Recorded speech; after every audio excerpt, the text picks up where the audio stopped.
ऐसा लगता है कि वो असिस्टेंट कमिश्नर बन गया है तो वो सब कुछ कर सकता है। ऐसा नहीं है। मेरी एक दफा जॉब लगेगी, मैं स्टेबल हो जाऊंगी, फिर वो मेरा कुछ नहीं बिगाड़ सकेगा।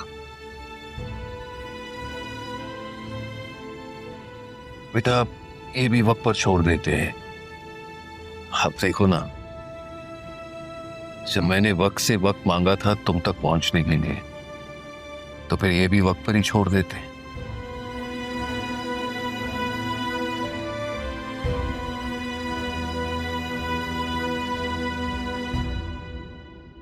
आओ बेटा, तुम ये सामने वाले कमरे में सो जाओ, अम्मा का कमरा है। जी पता है, पहले आ चुकी हूँ। सब सो गए? हाँ शायद। वैसे तुम्हें भूख तो नहीं लगी? लगेगी तो कुछ फ्रूट से ले लूंगी। अच्छा तो फिर ठीक है, जाकर आराम कर लो, सुबह मिलते हैं। सुबह मुझे काम पे भी पहुंचना है। और ये बताओ कि तुम्हारी जॉब कब से शुरू हो रही है? 2-3 दिन में। अच्छा, तो फिर ऐसा करेंगे कि मैं तुम्हें छोड़ दिया करूंगा। हाँ, तुम अपना एड्रेस मुझे सेंड कर दो। लेकिन आप तो नाना जान के पास जॉब करता। नहीं, दरअसल उस दिन जब तुम्हारी अम्मी मिली थी तो उन्होंने कहा कि मैं नौकरी छोड़ दूं।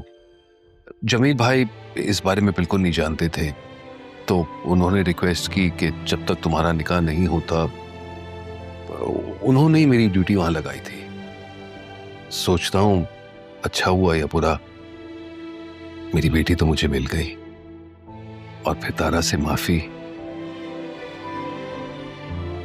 बहरहाल देखो, तकल्लुफ की कोई बात नहीं है, ये तुम्हारा ही घर है। भूख लगे तो फ्रिज से कुछ निकाल लेना। जी ठीक है, तो फिर जाओ आराम करो। शाबाश। Thank you.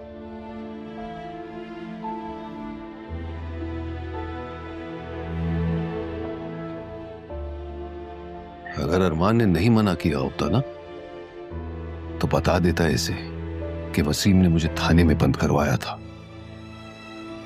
खुदा अरमान को लंबी उम्र दे।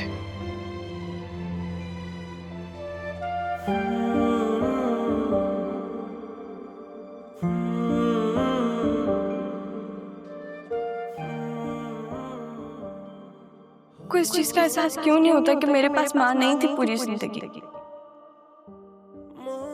नाना जान के प्यार में सब कुछ था, लेकिन माँ की ममता तो उसके साथ रहने से ही महसूस होती है ना कि किसी और से।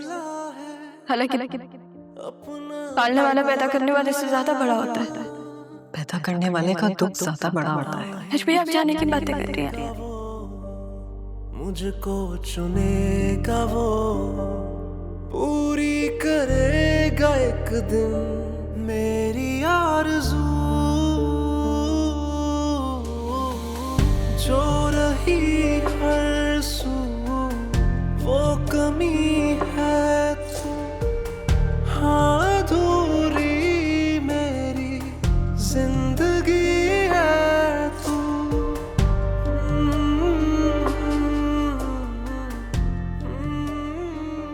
नाना जान भी मुझे छोड़ के चलेगा, आप भी चली जाए, वैसे भी मुझे अकेले रहने की आदत है। नहीं, अगर तुम कहोगे तो मैं कहीं नहीं जाऊंगी। मैं नहीं चाहती कि आप जाए,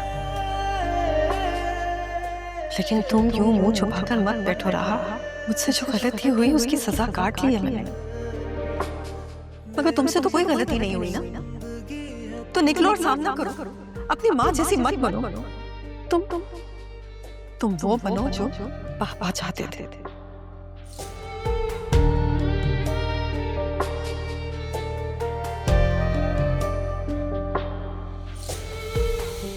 हर पल शिकायतें, हर दिन गिला है। अम्मी को बोले वो वापस आ जाए। मैंने वक्त कितना गुजारा है उनके साथ।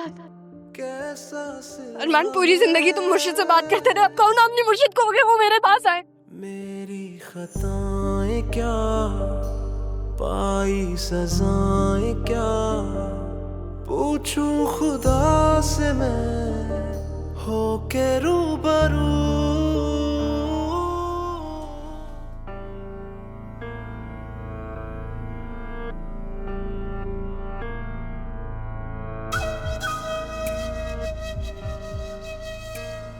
कबीर,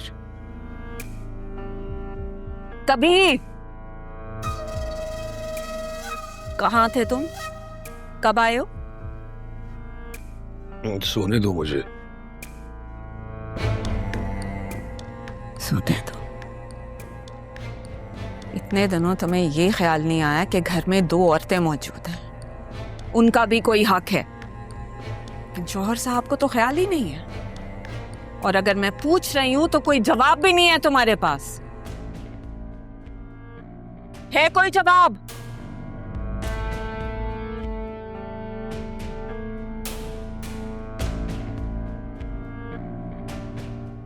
हाँ, रख लो कानों पे तकिया ताकि बीवी की आवाज ना सुनाई दे। बल्कि मैं कहती हूँ सीसा घोल कर डाल लो ताकि कुछ भी ना सुनाई दे। हो गई तुम्हारी बड़बड़, सोने तो दो।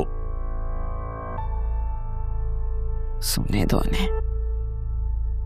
काम के लिए मैं जो रह गई हूँ, खाला खुद तो मर गई, मेरे लिए ये मुश्किलें छोड़ गई है।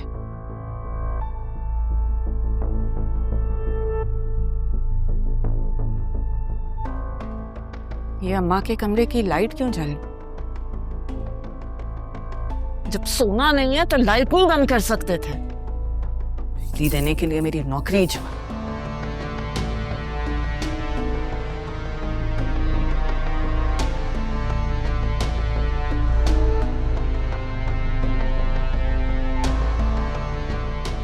पिछली दफा की बेइज्जती से पेट नहीं भरा जो फिर से मुंह उठाकर चली आई हो। मैं उठाकर नहीं आई, अब्बू लेकर आया। कबीर लेकर आया। देखती हूँ मैं तुम यहाँ कैसे रहोगी।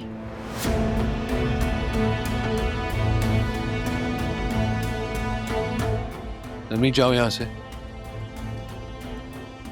ये माँ बेटी बार बार हमारी जिंदगी तबाह करने के लिए क्यों आ जाती हैं? और मैं क्यों जाऊं भाई अपने कमरे में, क्यों? और तुम्हारी माँ कहाँ है? कहाँ है तुम्हारी माँ? या तुम्हें अकेले भेजा है ताकि तुम यहाँ आके घर पे कब्जा कर लो? नरमीन, मेरी अम्मी अब आपके घर नहीं आएंगी। अब वो किसी के घर नहीं आएंगी, उनके पास अपना घर है। नहीं बेटा, हौसला रखो, तारा की रूह को दुख पहुंचेगा। रूह, तुम तो ऐसे बात कर रहे हो जैसे उसकी रूह ने जिस्म का साथ छोड़ दिया। हाँ नरमीन, तारा की रूह ने जिस्म को खाक में छोड़ दिया। चली गई वो। चलो, हंस कम जहां पाक।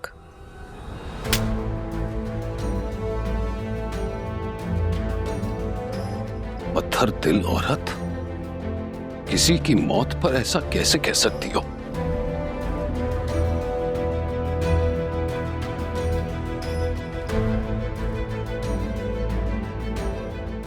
जब तुम तारा को लेकर आए थे तब तुमने मुझ पर हाथ उठाया था। अब उसकी बेटी को लेकर आए हो तो मुझे थप्पड़ मारा।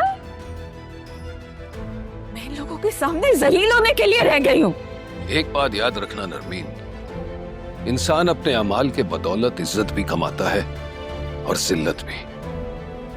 और तुम इतनी संगदिल औरत कैसे हो सकती हो नरमीन? लेकिन अब्बू, आपको अम्मी पर हाथ नहीं उठाना चाहिए था। अच्छा, तुम्हारी अम्मी के मुंह पे पड़ने वाले थप्पड़ का तुम्हें दुख है, लेकिन इसे एहसास नहीं कि इसने क्या कहा है। कोई अपने दुश्मन के मौत के बारे में भी ऐसा नहीं कहता। बेटा, तुम्हारी मां वो औरत है जिसने मुझे हासिल करने के लिए मेरी मां के साथ मिलकर इन दोनों मां बेटी को दरपदर कर दिया, और फिर भी सुकून नहीं मिला। चले अम्मी। जाओ यहां से, जाओ यहां से।